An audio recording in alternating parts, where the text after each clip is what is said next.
Tsy latsaky ny fito ireo namoy ainy vokatry ny fahapoizinana ara-tsakafo tany Ambositra, raha nambarany loharam-baovao eo anivon'ny FAHASALAMAM-BAHOAKA eny an-toerana. Miisa 420 ireo marary izay raisina tanana ao amin'ny hopitaly ao Ambositra raha ny voalazany. Ankoatra izay dia nisy tamin'ireo marary no nalefa aty Antananarivo anaraka fitsaboana. Nisy ihany koa ny singa tamin'ireo sakafo mampaia nalefa natao fitiliana aty Antananarivo araka ny nambaran'ny ministry ny FAHASALAMAM-BAHOAKA tany izay tonga any an-toerana miaraka amin'ny mpikambana hafa eo anivon'ny gouvernemanta miisa 3.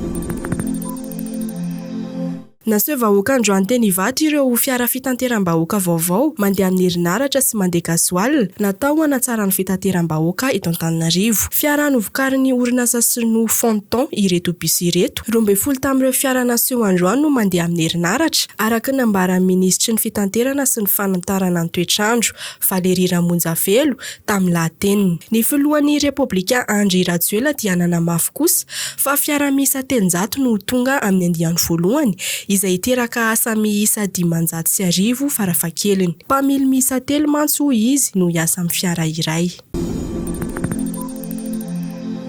Nigadona androany tetsy amin'ny seranam-piaramanidina Ivato ilay fiaramanidina LED 410 an-tafika malagasy. Afaka hitanterana entana, marary sy andiany tafika ity fiaramanidina ity raha nambaran'ny filoham-pirenena Andry Rajoelina tamin'ny fandraisana azy teny Ivato. Raha ny nambaran'ny filoha Andry Rajoelina ihany koa dia tokony ho tonga androany fiaramanidina faharoa saingy noho ny fikatonan'ny habakabaka any amin'ny ranomasina mena anelanelan'ny Imen sy Arabia Saodita dia tsy afaka nanondiany teto Madagasikara ilay fiaramanidina faharoa.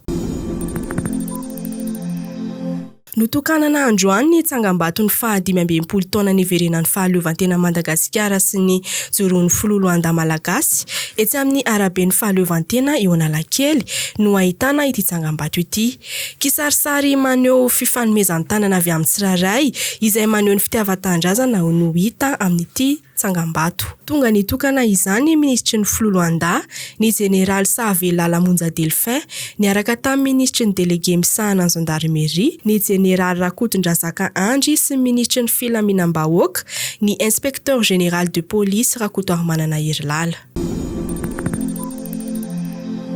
Faharesena indromiseso ny vokatry ny lalao izay ataon'ny ankoay lehilahy nandritra ny fiadinany amboara eran-tany izay ataony Olona any Mongolia. Tamin'ny lalao voalohany dia resin'ny ekipa pirenena Belzika tamin'ny isa 12-20 ry Elirandriamapionina, Livio Ratianarivo, Sarnola Solondrainy ary Antony Rasolomanana. Mbola resin'ny Alemaina ihany koa tamin'ny lalao faharoa tamin'ny isa 13-20 ny alakamisy 20 Jona izao indray no hiakatra ny tsehatra ny ankoay lehilahy raha toa ka raha ampitso alarobia no ilalao ny ankoay vehivavy.